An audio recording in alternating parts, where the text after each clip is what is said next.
is in the eye of the beholder. Amen. So magandang hapon po sa inyo, isang mapagpalang hapon sa bawat isa. Pwede po bang sabihin mo sa iyong mga kapatid, God bless you. Come on, brother and sister. Release the blessing. Ayan. Hallelujah. Mga kapatid, mahal tayo ng Diyos. Amen. And the fruit is of the cross. Ayan. Ang katibayan is the empty cross. Empty because napagtagumpayan na ng ating Panginoon. At yung pagmamahal sa atin ng ating buhay na Diyos ay talagang pinagtrabahuhan po niya. Amen. Pero itong si Satanas is trying his best to keep deceiving us. Patuloy na nandadaya si Satanas. At talaga namang lalo na sa mga huling panahon na ito, talagang ang pandaraya ni Satanas ay lalo bang nagtitriple. Okay? Sa ating talata po ngayon, pag-uusapan natin ay about deception o ang pandaraya ni Satanas. Okay? So, ang ating talata ay matagpuan sa Genesis chapter 3. So ating basahin muna ang ating talata. Genesis chapter 3. Sabay-sabay po nating basahin, hindi basahin ko rin sa Tagalog. But the serpent said to the woman, "You will not surely die." Ayan.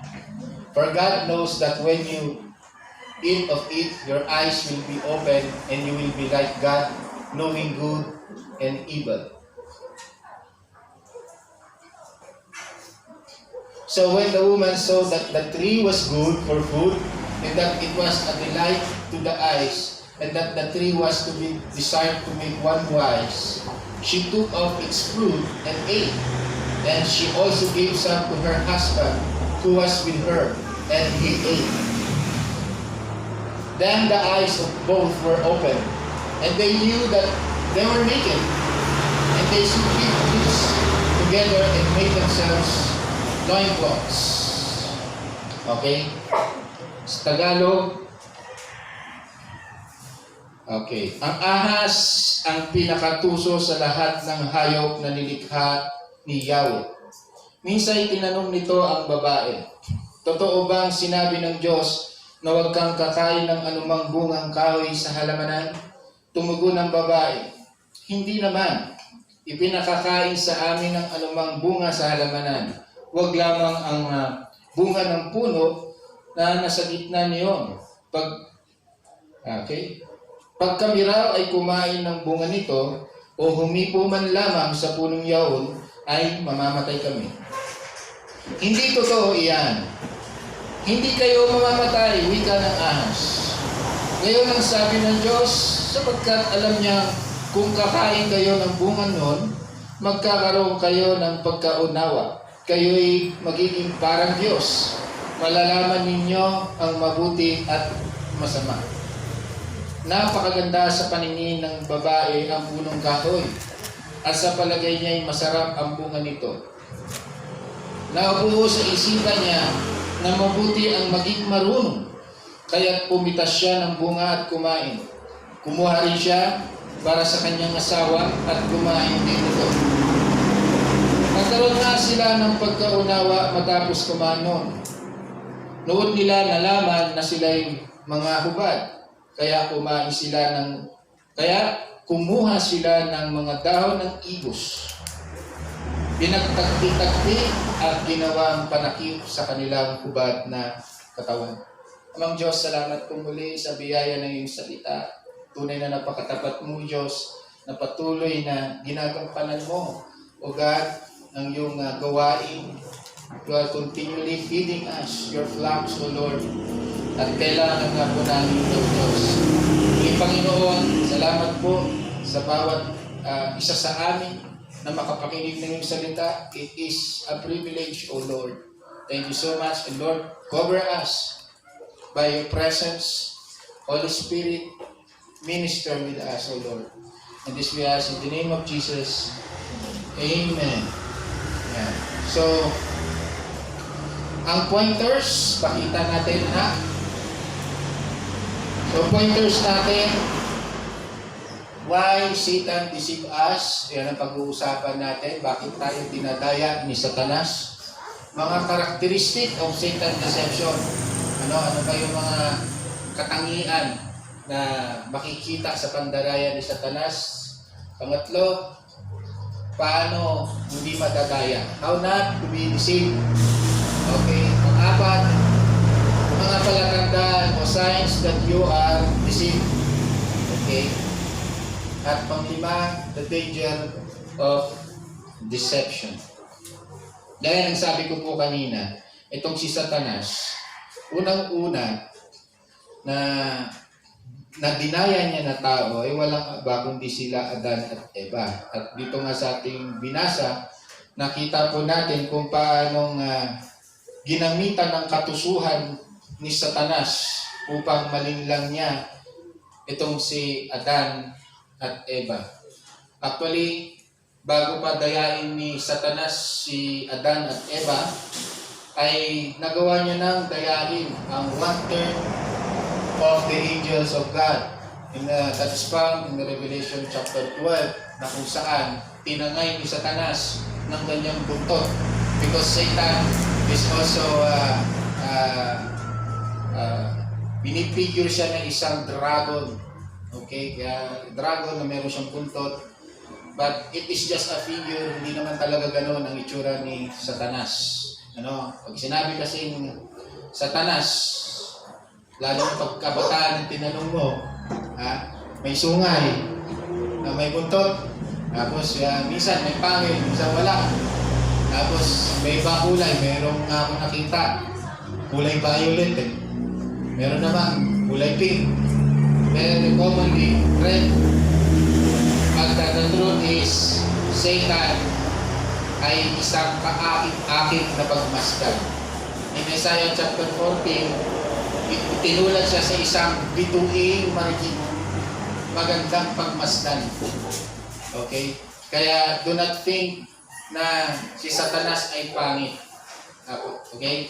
At sabi pa nga sa ng Biblia, I think 2 Corinthians 11:4, that mistaken, sabi roon, that Satan can even transform to an angel of light. Ayan. So huwag po nyo isipin na kapag pangit, Satanas na. Ang lupit nyo naman. Hindi nyo alam, yung mga kaakit-akit, hindi pa pala delikado. And by the way, itong si Satanas, hindi lang siya nandaraya ng nakaraan, tuloy-tuloy po ang kanyang ginagawang pandaraya. Kaya nga sabi ni Jesus Christ sa John 10, verse 10, ang kanyang gawain ay pagnakaw, pumatay, at sumira. At sinabi din ni Jesus Christ, sa mga huling araw, mas lalo pa darami ang pandaraya ni Satanas. Okay?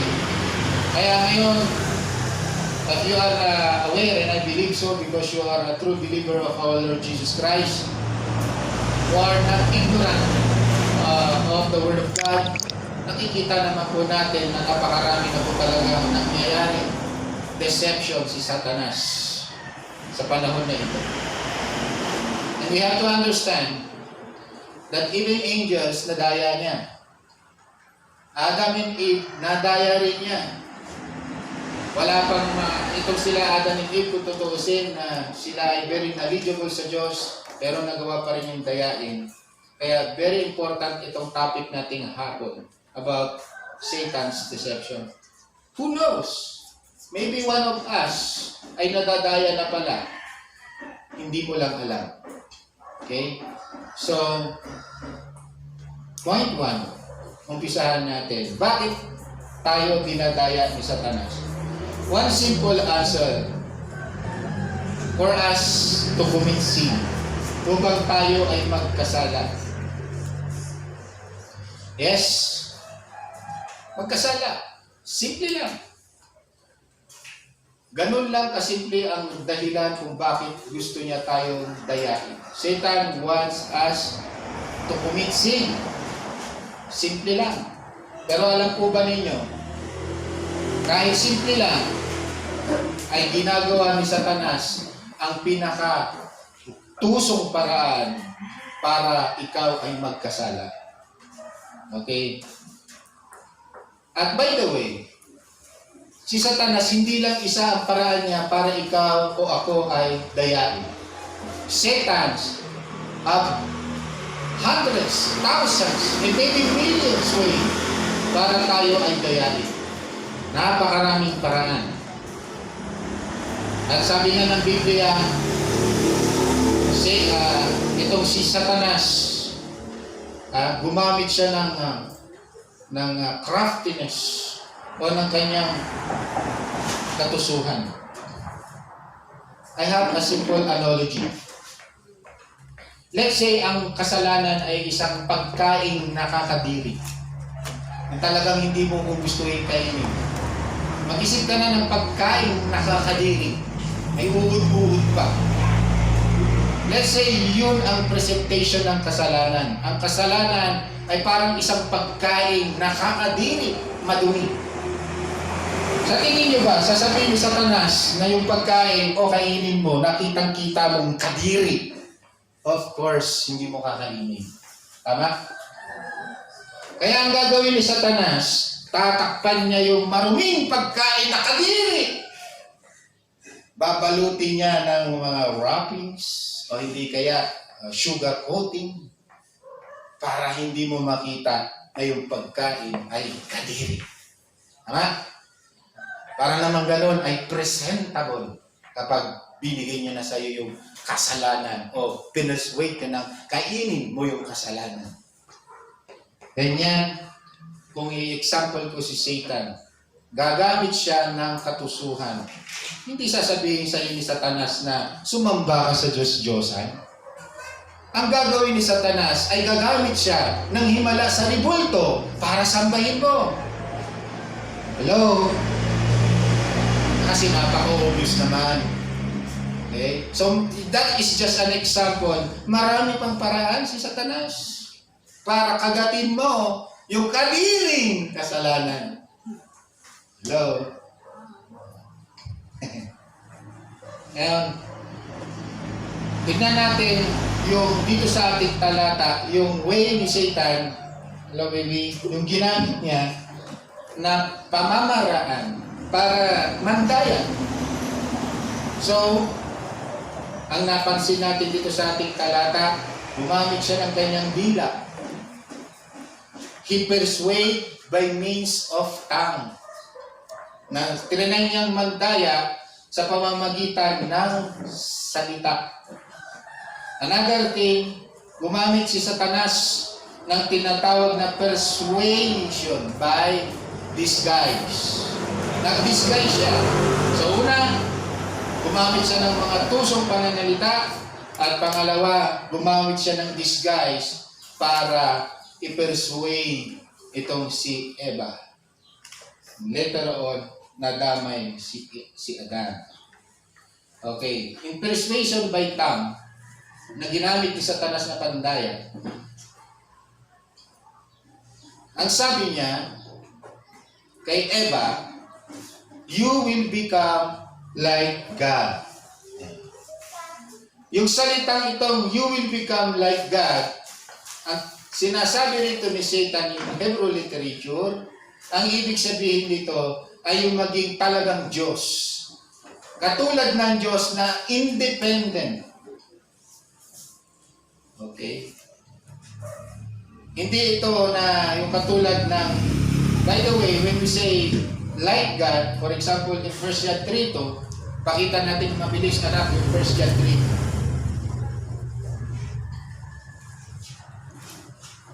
Sabi rito sa 1 John 3 to, Beloved, we are God's children. Okay, mga anak na tayo ng Diyos. And what we will be has not yet appeared. But we know that when He appears, we shall be like Him.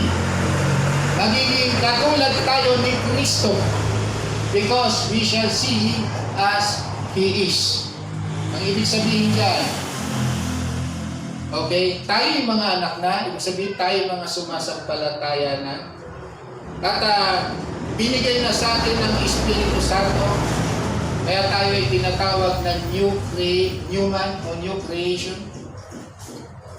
Ngayon, ang ibig sabihin dito, na magiging katulad tayo, hindi ibig sabihin magiging Diyos tayo. Ang ibig sabihin dyan, yung character. Amen? Sabi nga, character like Christ. A mind like Christ. A heart like Christ. Hindi yung maging Diyos.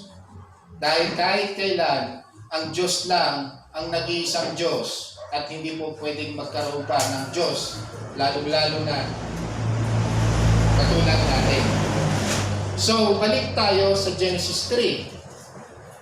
Ang sabi rito ni Satan, you will become like God. Sa totoo lang, si Adan at Eva, they were created in the image and the likeness of God. Ang sabi ng Genesis 1:26. Mabilis, pakita natin ang Genesis 1:26.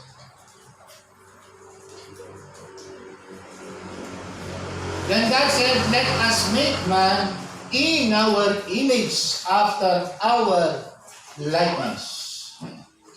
Kita mo, ano? Kaya, yung pandaraya ni Satanas dito, gumamit siya ng ika nga magkakaroon ng ambisyon itong si Eva to become like God. Upang sa gayon ay maging self-centered, maging independent sa Diyos. Kasi ganun si God eh. Si God, wala po siyang kailangan. Okay? God is self-existing. Kaya ito actually ang pinapasok ni Satan. And remember, ang sabi niya, become like God. Si Satanas, in Isaiah 14, beginning from verse 12 hanggang 15 niya, sabi niya, una, pakita nga natin, Isaiah 14 verse 12. Tignan natin, ito kasi si Satanas, dumating sa point na gusto niya na siya na ang Diyos. Okay? Isaiah 14. Yan.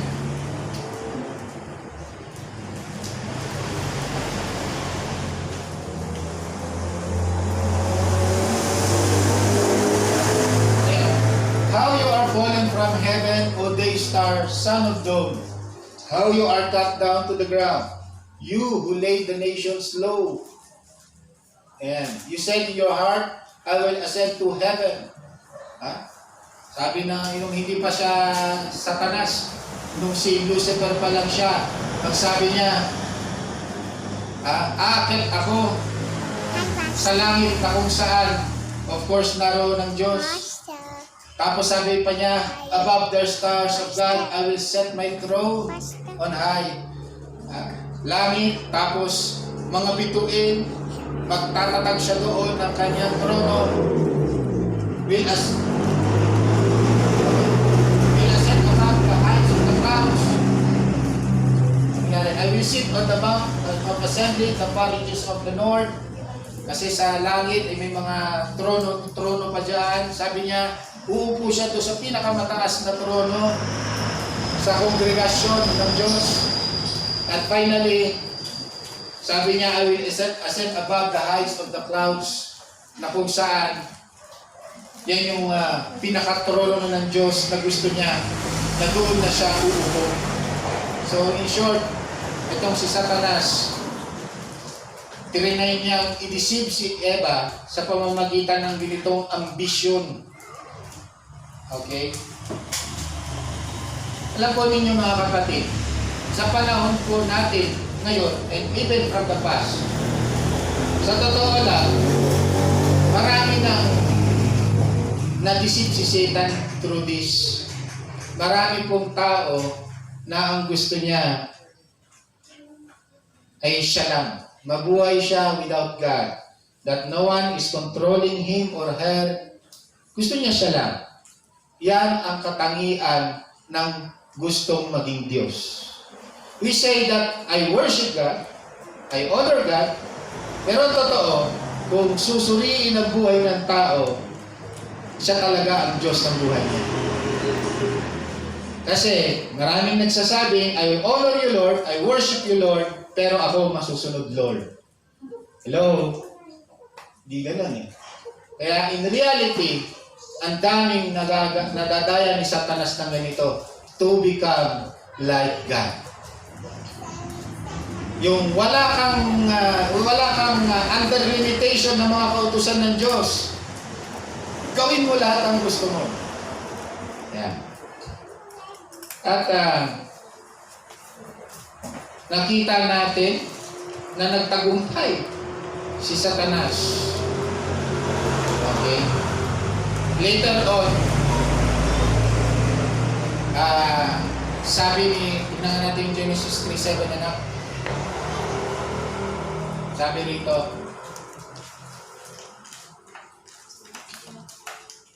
Genesis 3:7.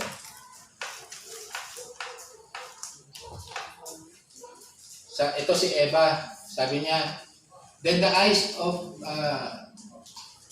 atras mo anak sa 6. Ito na, si Eva. So when the woman saw that the tree was good for food, yan. So, tinignan na ni Eva yung puno na ginamit ni Satanas to deceive. And that it was delight to the eyes, and that the tree was to be desired to make one wise, she took of its fruit and ate. Nag-umpisa na si Eva na sumentro sa kanya. Sabi niya, mainam na ako ay maging wise. Ayan na. So, tandaan natin, during this time, hindi naman natin kailangang maging wise at that time because they are already under the provision of God. Wala na nga silang gagawin. Kung hindi, makipag-fellowship, sambahin, purihin ng Diyos. Pero at this time, nagkaroon ng desire itong si Eva sa pamamagitan ng idea na ibinigay ni Satan. Okay. So, ganun din tayo. Yung mga desires, to be particular, worldly desire natin, gagamitin po ni Satan yan. Okay? At magkakaroon tayo ng tinatawag na self-justification. I-justify natin na mainam nga sa paningin ang prutas sa punong iyon. Ayan. Okay. Another way na mapansin natin yung ginawa po ni Satan dito, ginamit niya yung, ginamit niya yung abilidad ng ahas. Sabi diyan, sa verse 1, Genesis 3:1, yung ahas, sa lahat ng nilalang na hayop ng Diyos, yung ahas ang pinaka prudent, sabi ng ibang translation. So, kung titignan natin, maaaring itong ahas na ito ay magaling magsalita, may kakayahan siya magsalita, at kaakit-akit yung ahas na ito. Maaaring may kakaiba siyang charm. Kasi yun ang sabi, Genesis 3:1 eh. Siya pinaka-prudent sa lahat ng nilalang na hayop ng Diyos. Kung tayo, mahilig tayo sa pusa o sa aso, di ba? Ay, cute. Itong ahas nito, may kakaibang charm ito. Okay. But take note, ito yung ginamit ni Satan. Ginamit niya itong mouthpiece niya or speaker niya. Okay? To deceive Eve. Kaya sa panahon natin ngayon, and not even today, even from the past, napakarami po na ginagamit ni Satanas na kanyang tagapagsalita. Kaya tawag ko nga dyan, the preacher of Satan. Kung may preacher ang Diyos, may preacher din si Satan. At usually yung ginagamit ni Satanas na preacher niya, usually popular.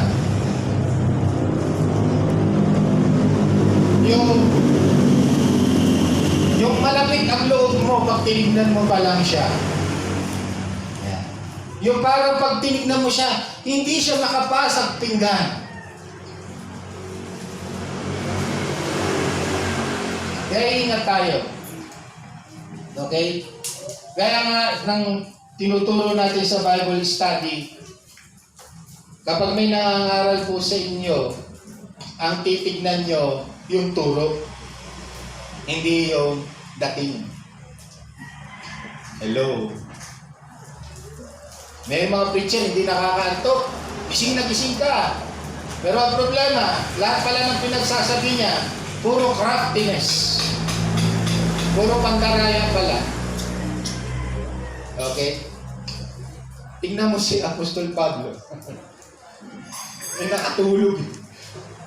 Pero tunay na preacher. Haba kasi ng preaching niya eh. Buti nga sa atin ngayon, hindi umabot na isang oras eh. 45 minutes, 40. Ano?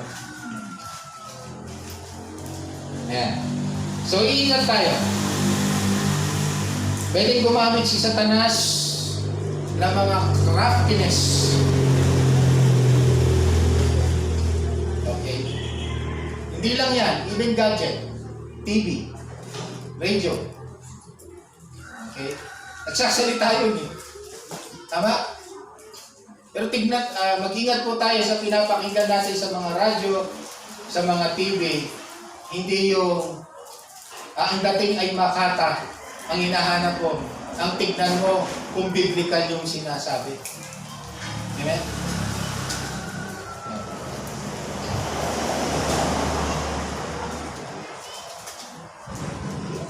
So another thing na makikita natin dito, remember sabi ni Satan kay Eve, you will become like God.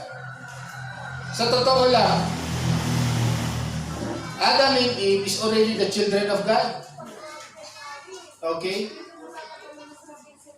Sometimes, isang paraan ni Satanas para dayain po tayo, okay, ay yung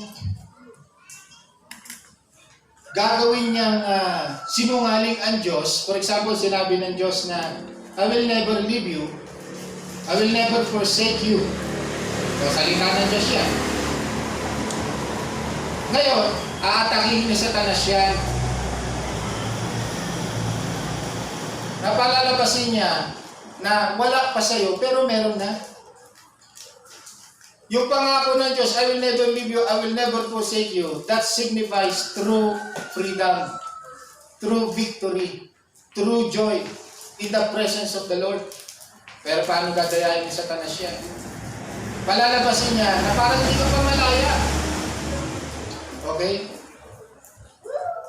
Parang ganito, pag kinain mo to, magiging tunay na malaya ka. Malaya ka na eh. Amen? Sasabihin sa'yo, pag kinain mo to, magiging tunay na masaya ka. Masaya ka na eh. Remember, okay na ang kalagayan ni Adam at Eva eh. Hello? Tama? So, palalabasin ni Satanas, yung meron na sa'yo, wala sa'yo. Ayan. Magiging ganito ka. Tandaan natin, kagaya ng prayer po natin kanina, our victory is in Christ. Our true victory is the finished work of our Lord God. Pero paano ka gagayahin ni Satanas? Yung gawa mo palpak. You're failure, you're a loser. But take note, we hold on to the Word of God, to the promise of God. Kung ano sinabi ng Diyos, yun ang pangahawakan natin. But Satan, again, will try to use persuasive languages. Persuasion of the tongue. Ayan. Sometimes naman, gagamitin naman ni Satanas yung disappointment din. Okay? May mga pangako ang Diyos na para sa atin, pero may disappointment na nangyari sa buhay mo, gagamitin ni Satanas yun. ipapamukha sa'yo na actually, you are not like God. Pero sa totoo, gaya na sinabi ko kanina, it is part of deception. God may use disappointment. Kaya kahit kung na-disappoint ka ngayon o bukas, huwag yun ang panghawakan mo. Ang panghawakan mo yung pangako ng Diyos. I have a better plan for you.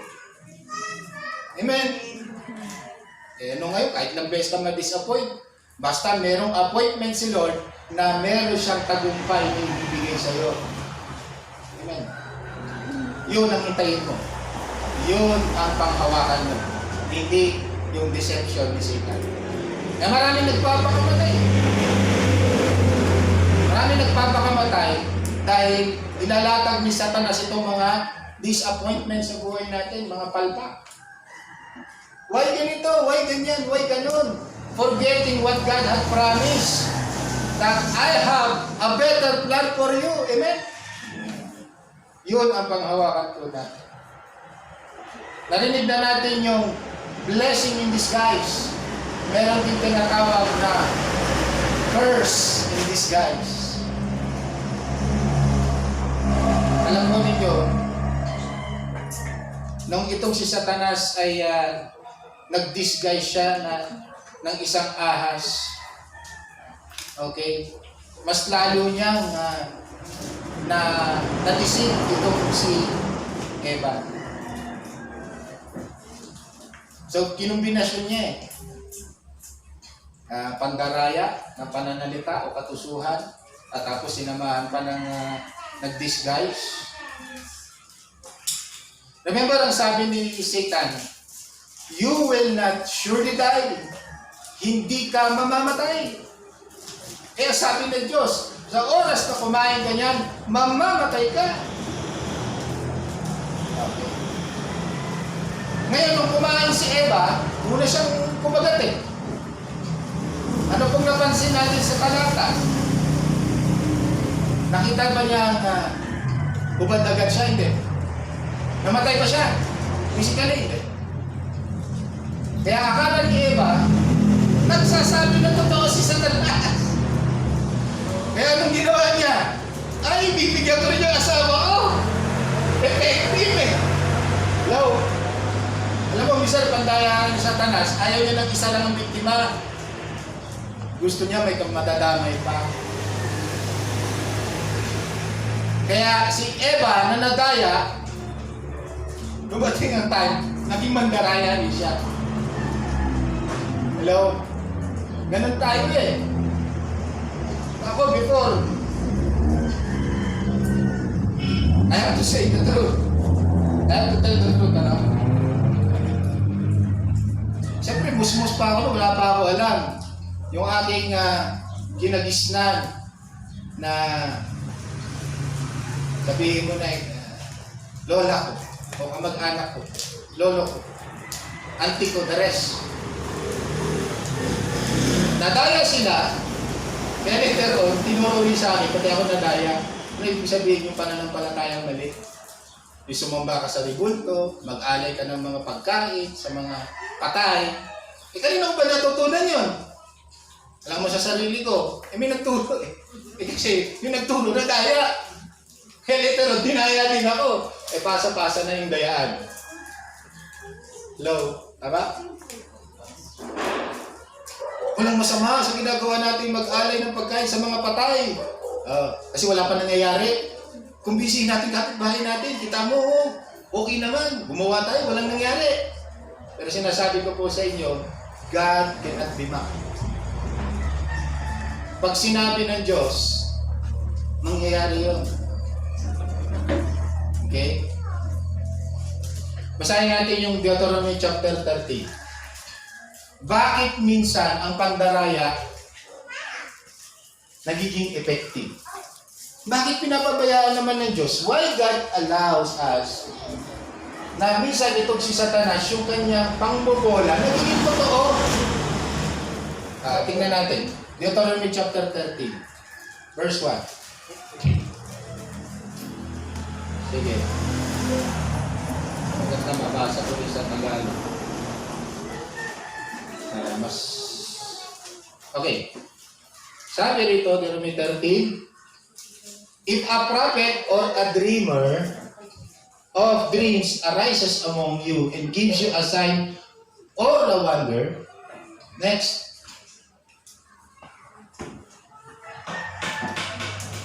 everything that I command you, you shall be careful to do what shall not add to it or take from it.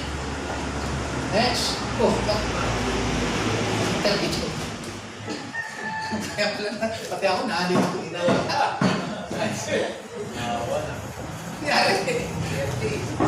Verse 2, yan.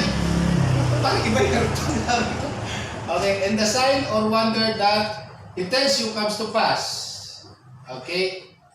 And if he says, let us go after other gods which you have not known, and let us serve them, verse 3, you shall not listen to the words of that prophet or that dreamer or dreams. For the Lord your God is testing you to know whether you love the Lord your God with all your heart and with all your soul. Yan. Basahin ko sa Tagalog na maintindihan po natin. Sabi rito, kung sa inyo'y may lumitaw na propeta o nagbibigay ng kahulugan sa panaginip, at pagkatapos magpakita ng kababalaghan at hikayatin kayong maglingkod sa mga Diyos-Diyosan. Verse 3, huwag kayong makikinig sa kanila kahit magkatotoo ang kanilang hula.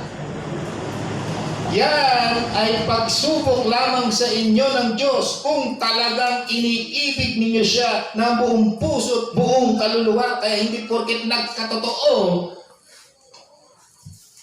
hello, ay sa Diyos na. Ang sabi, tinetesting ka lang kung talagang tapat ka sa Diyos at hindi ka babalik o magtitiwala sa iba. Amen? Kaya, yung pagpunta-punta nyo sa manghuhula, tigilan nyo na po yan. Dahil kahit magkatotoo yung sinasabi niya sa hula, ang sabi ng Diyos, tinetesting ka lang na. Okay? Kaya pala minsan, may mga charmer, nagkatotoo bro. Pula ang isuot mo yung araw nito. Dahil magtatagpuan mo ang para sa'yo. Nagsuot nga ng pula. Aba, nagkatotoo. Ano na? Umasa na doon sa manghuhula. Paano na yung salita ng Diyos? Hello? Doon ka na nagsisik kay manghuhula. Tandaan natin, kailangan maging fair tayo doon lamang sa salita ng Diyos. Hold on to the Word of God because the Word of God is truth. The truth shall set us free. Amen? Kailan lang, nakapanood ko sa TV, pinopromote na naman sa TV. Yung Jessica Soho yata yun. Pinalalabas ko, may manghuhula, may nagkatotoo. Lahat naman sila ngayon. Ay, hindi pala Jessica, yung Michael B. na yun. Pero ito ang sagot. Ay magkatotoo, do not compromise the Word of God. Ang sabi ng Deuteronomy 18, Leviticus 18, huwag kang sasangguni sa mga manghuhula, sa mga albularyo, sa mga espiritu ng mga patay. Huwag ang sabi. Amen? Panghawakan natin. So that you will not be deceived. Remember, Satan, magaling mangdaya yan. He can use a persuasive words and Satan can disguise himself. Okay, characteristic of Satan, deception. Mga katangian na ginagamit usually ni Satanas pag siya mandaraya. Una, mixture of truth and lies. Pag magdadaya si Satanas, haluan niya ng katotohanan yung kasinungalingan. Gaya ng sabi ko kanina, yung pagkain kahini, that represents sin. Kasinungalingan yun, pero babalutan niya ng katotohanan. Religion. Number 1 ang relihiyon, mga kapatid. Hindi kayo maingat. Most religion, tatakpan yung kasalanan ng salita ng Diyos. They will persuade you to join the religion. But again, gaya ng sabi ko, ang titignan po natin yung mismong tinuturo. Huwag kayong padadala sa mga disguise. Remember, sabi ni Jesus Christ sa mga reliyosong Pariseo, ang gagaling ninyong maglinis ng kupa sa labas, pero yung loob, ano sabi? Ang dumi. The point is, lahat ng tao makasalanan and no religion can cleanse you.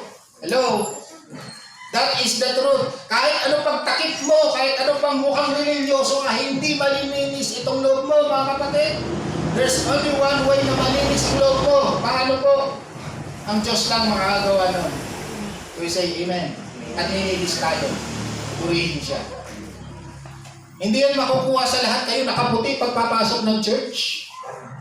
Hindi makukuha yan sa lahat pahabaan ng buhok. Pag pinutol, susupain ka. Hindi makukuha yan sa hiwalay ang lalaki, hiwalay ang babae. Nakukuha yan sa yan. Galatians 2:16, sa pamamagitan ng pananalig kay Kristo, ikaw ay nalinis, hindi sa gawa. Amen? Yun ang totoo.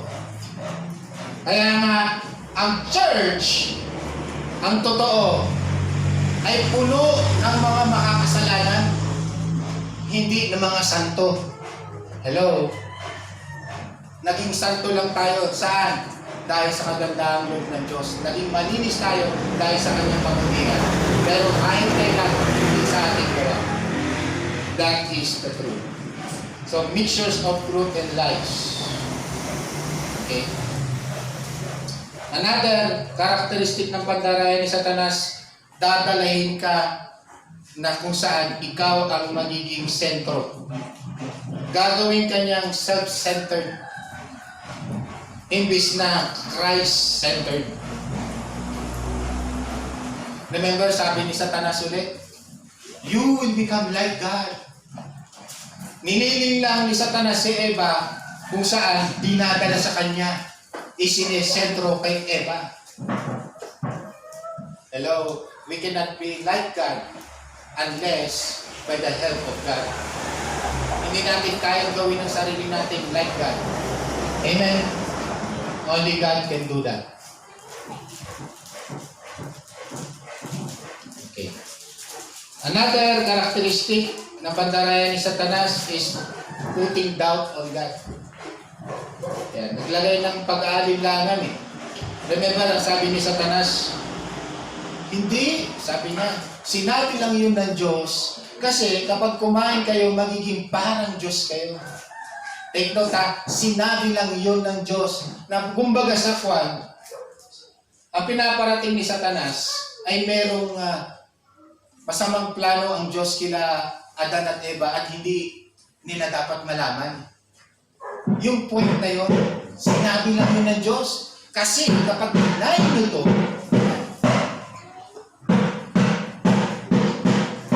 so, yan ang titignan natin. Mga characteristic of Satan deception. Next slide. Number 3. How not to be deceived. Alam po ninyo, maraming mga tao masyadong ina-underestimate si Satan. Okay? Pag sinabing ina-underestimate, wala, mas magaling ako dyan. Hindi niya ako kayang linglangin. Because, I trust myself. I have confidence in myself. Kaya kahit makipag-take ako na may asawa na ako, hindi ko papatulan yun. Hindi niya ako maisan. Underestimating Satan. Alam mo si Satanas, kung anghel nga, nadayang niya. Tayo pa kayang tao. We should never ever underestimate Satan. Isang stick lang. Isang stick lang. Hindi ako may isang Satanas. I know how to control. Self-control. Isang stick lang. Galing-galing ko kaya mag-self-control. Belat mo Satan. Ako may isahan mo. Isang stick lang, isang araw. Daw. Sometimes, ganun na maraming tao, minamaliit si Satanas.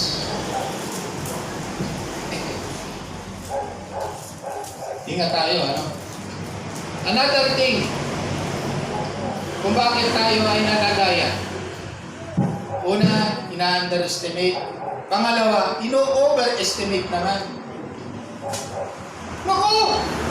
Masyado makapaliit si Satanas. Narinig ako nagte-testimony nila eh. Parang naman si Satanas na yung bida eh. No, grabe talaga ang kapangyarihan ni Satanas, ano? Ang lakas niya. Nahadlangan yung pagpunta ko sa church. Hello! In-overestimate mo naman.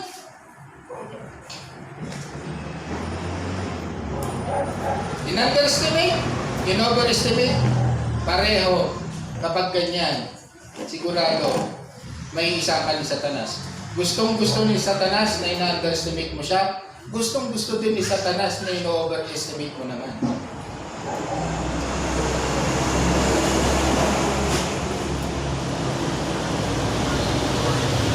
Okay. So, anong dapat gawin? Basahin natin yung James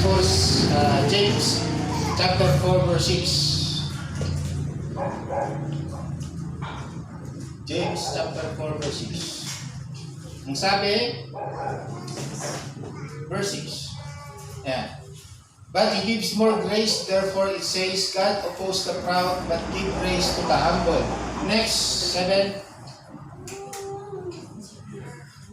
Submit yourself therefore to God, resist the devil, and he will flee from you. Next. Draw near to God, and He will draw near to you. Cleanse your hands, you sinners, and purify your hearts, you double-minded. So, nang hindi tayo magaya ni Satanas, unang-una, pasakop ka sa Diyos. Pangalawa, ibaba mo ang iyong sarili sa Diyos. Take note, puro sa Diyos. Paano ba ibababa ang sarili sa Diyos? Huwag kang tumutok sa sarili mo. Kailangan mo lagi ang Diyos. Lalo na when you are dealing with the deception of Satan. No one, walang kahit sinong tao na mapagtatagumpayan niya ang tukso ni Satanas. Maliban lamang kung kasama mo ang Diyos na tutulong at makikipaglaban sa iyo. Amen. Yun ang sinasabi. Okay, submit. Pasakot tayo sa Diyos. At ibaba natin ang ating sarili upang sa gayon, sabi niya, and God, draw near to God and He will draw near to you. Ayan. Amen? Okay. Signs that you're already deceived. Tingnan na, next slide. Mga tanda na tayo ay nadaya na. Okay, ano yung mga tanda ng isang tao ay nadaya na? Okay, in relation to our scripture, makikita natin, nung nadaya na si Eva, meron na siyang tinatawag na excuses. Excuses. Nag-e-excuse na itong si Eva. Hindi kasi, yung ahas kasi, ganito, ganyan, ganun. Tapos ganun din si Adam, excuse din. Hindi kasi yung babae kasi, ganyan, ganito, kasi ganun, bla bla bla. Tayo ay deceived na, o ang isang tao ay deceived na ng kaaway kung mahilig tayong gumawa ng excuses kapag tayo ay nagkakamali. When we fail,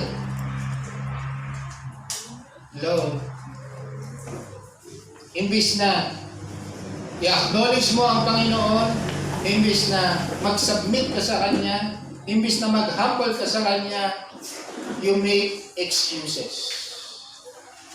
Masaklap pa nito, bandang huli. Si Agag, ang sinisi niya ang Diyos. Yung babae kasi binigay mo sa akin eh. Yun ang pinaka-worst. Darating ang time, yung Diyos na ang sisisihin mo. Ikaw kasi, ginawa mo mahirap eh. Excuses. Another thing that isip na ang isang tao, thinking that God will bypass sin if I do good things. Siguro, palalagpasin naman ni Lord yung aking mga kalokohan kung tatapatan ko ng mabubuting gawa. Ayan. Hindi ako nag-attend ng 2 beses ng Sunday service. Di ba, babawi naman ako sa tithes.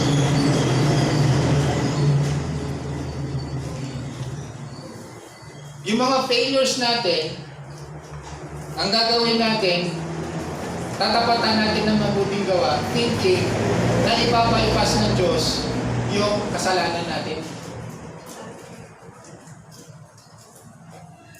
Gawa ako ng kalokohan ngayon, pe-pray ako mamaya. Lord, forgive me.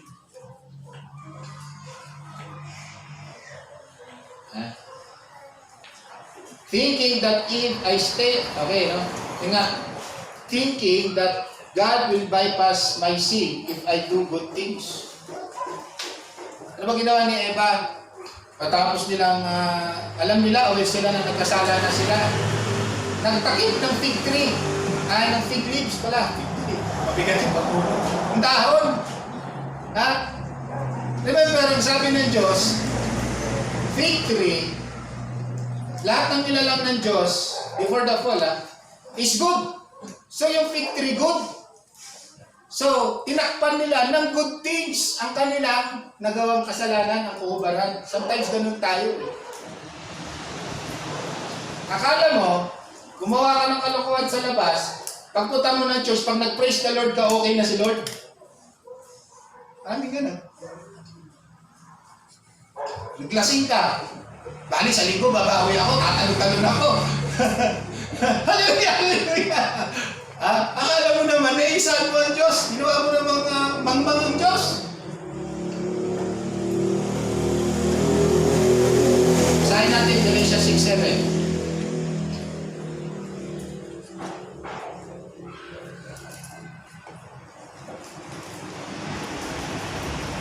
Do not be deceived.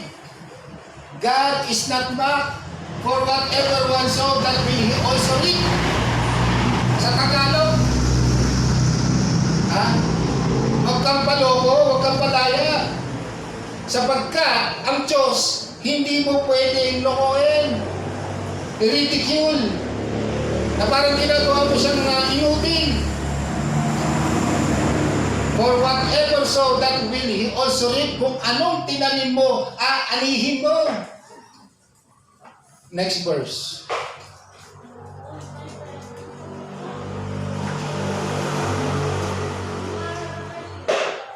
For the one who sows to his flesh will from the flesh reap corruption. Ang nagtanim sa laman, ibig sabihin yung mga pagnanasang laman, worldly desire, puro laman, puro laman. Aanihin mo, you will reap corruption. Di mo malalapan, Diyos. May listahan kaya sa langit si Lord ng gawa mo. But the one who sows to the Spirit will from the Spirit reap eternal life. Pero ang gumagawa sa Spirit, ibig sabihin ano? Yung gumagawa na karangalan ng Diyos, you will reap heaven, Spirit, you will reap eternal life. Ibig sabihin, you will gain treasures in heaven.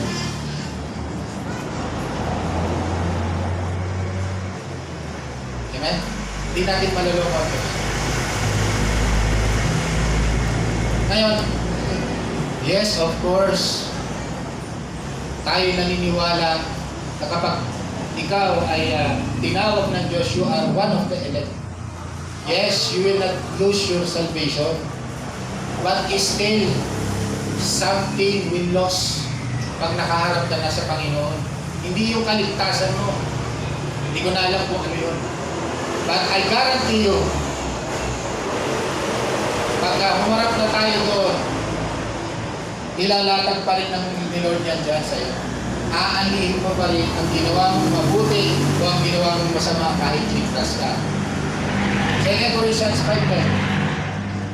Pakinggan nyo ito 2 Corinthians 5:10. Kaya, yes, ligtas ka. You will not lose your salvation. Pero hindi mo maluloko ang Diyos. Alam mo sige. 2 Corinthians 5:10. For we must all appear before the judgment seat of Christ. Ito, hindi ito yung yung itatapon sa impyerno. Ito yung haharap kay Kristo. Yung mga ligtas ito yung mga sumampalataya sa Kanya, tinipon niya upang tumanggap ng rewards. Tingnan nyo for we must all appear before the judgment seat of Christ, so that each may receive what is due for what he has done in the body, whether good or evil. Sa King James yan, mas matindi. Makita mo King James.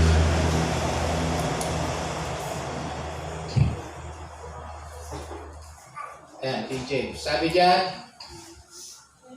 aalihin niya, ano ang kanyang ginawa dito sa katawan na ito, nung nabubuhay pa nito bilang mananampalataya, according to that he had done, whether it be good or bad.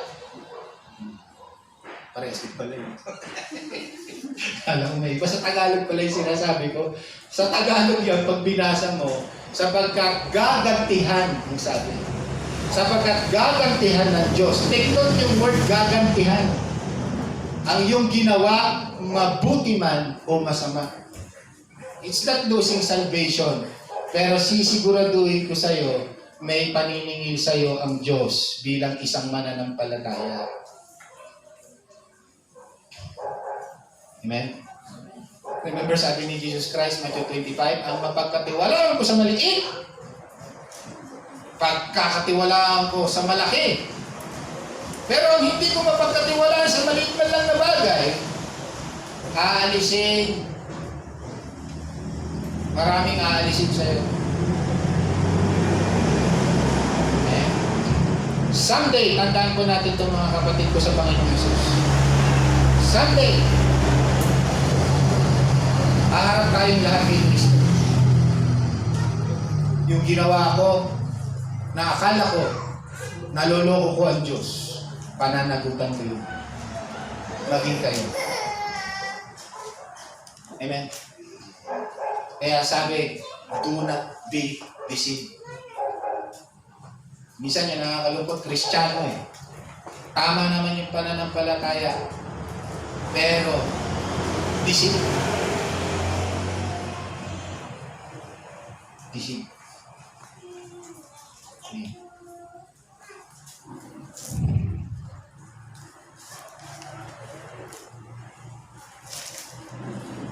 Kapag ginawa ni Eva, tanda na sila yung nagaya na. Remember, nagtago sila. Isip na to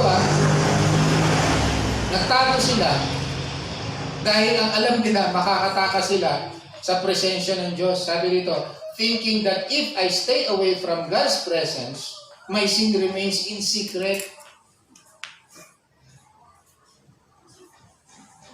Hello.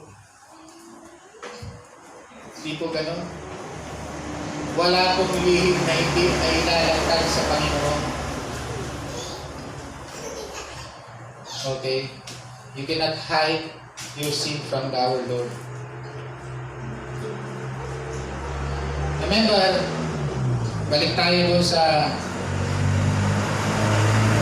deception ni Satan. Pag kinain mo to, surely you will die.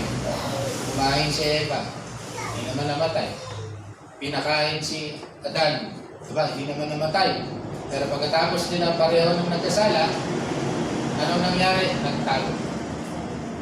Remember what is the meaning, another meaning of death in the Bible? May dalawang klaseng death. Physical death and separation from God. Ang totoo, nalinglang talaga si Eva. Hindi nila alam, nangyari agad yung pangalawang kamatayan. Diba? Pagkatapos sila nagkasala, anong nangyari?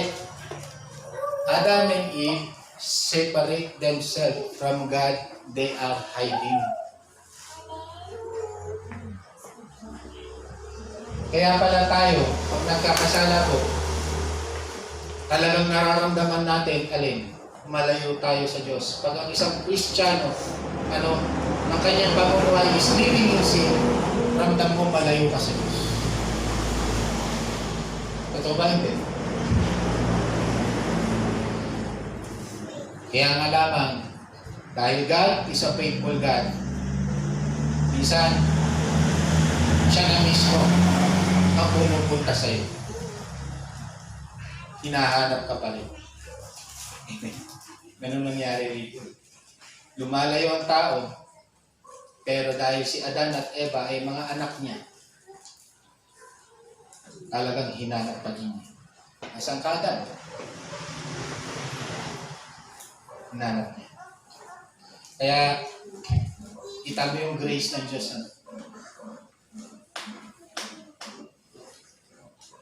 Mga kapatid ko, I challenge everyone. Do not be deceived. If there are areas in your life na sinugarkotan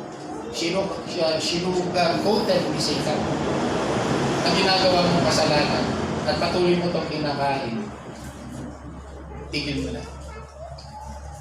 Alalahanin mo. Dapat ang pagkatupagin mo ay yung paano mag-glorify si Lord sa ating mga buhay. Remember that someday we will meet Him. Alam niyo yung contest. Anong sarap ng pakiramdam? 1 Corinthians 9:27, ganyan yung illustration ni Apostle. Sabi niya sa pakikipagkarera, nagsusumikap siya. Talagang dinidisiplina niya ang sarili niya. Okay? Alam niyo yung pakiramdam, lahat naman siguro tayo dito nakaranas ng mag-join ng competition. Di ba napakasarap po ng pakiramdam na yung awarding time, yung habang binibigay sa yung award mo, di ba Kuya Excel? Tapos habang tinatanggap mo itong award nito, naiiyak ka pa, bakit ka naiiyak? Kasi naaalala mo lahat ng pagtitiis at pagsisikap mo ng mga panahon mo. Aminin ba natin hindi totoo eh. Kapag nanonood lang tayo kung siya na-awardan tayo, kulela, siya ang dami niyang award. Pwede mo naman sana sabihin na dapat ganun din ako eh. Ang dami kong opportunity. Nilagay ako din sa ganitong ministry, anong ginawa ko? Binago ako ng Diyos. Inago niya ako sa kasalanan. Sinagot pa nga niya yung dalangin ko sa pamagitang miracle, himala. What I'm doing now, I'm wasting everything. Kaya nga, yung kanta natin ganun, God is able. Kahit ilang beses ka nadadapa, tinutulungan ka ng Panginoon. Kasi gusto niya i-join mo yung rewarding time. Pero kaya problema, kaya na sabi ni Pablo, kailangan disiplinahin natin ang ating sarili. Amen? Tandaan po natin yun, that rewarding time, napakagandang isang event din yun na mararanasan nating mga Kristiyano. Okay? So, next slide, number 5. Okay. Yung panganib o danger ng deception. Alam mo, pag nadadaya ka kasi, ang nangyayari yan, usually ikaw ay natatrap. You are trapped kapag ikaw ay na-deceive. Alam mo yung nalulun mo na. Kaya may iba, hindi niya pwede luhay. Nalulun niya. Trap na. Bitag na. Tingnan niyo 1 Peter 5:7. Basa. Ang purpose na ni Satanas, ba't siya nagdadaya? Number 1, para matrap ka. To entangle you. Trap. Take note the word trap, ha? Ba't ka pinipersuade? Bakit ka dinidisig? Para matrap ka. 8. Verse 8.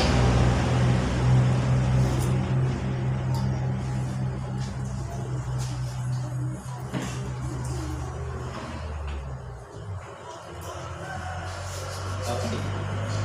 Sabi rito, be sober, be vigilant.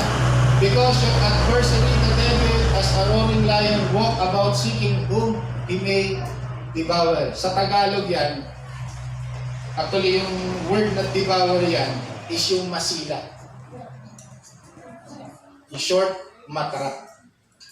Si Satanas, naku, napakasipag niya, nakaaway natin. Laging naghahanap po yan ng pagkakataon para ikaw ay masila niya o matrap niya. At para matrap niya, gagamit siya of course ng deception. At usually yung deception niya, yan nga, persuasion. Ano yung mga mousetrap, maglalagay ng pagkain niya si nanay, maglalagay ng trap dun sa daga. Marami siyang nahuling daga eh, lagay siya pagkain dun. Sabi ko, ano yan, Nay? Fried chicken? Para sigurado.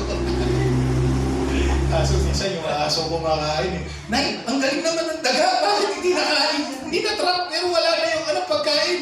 Hindi, yung aso yan. Ako.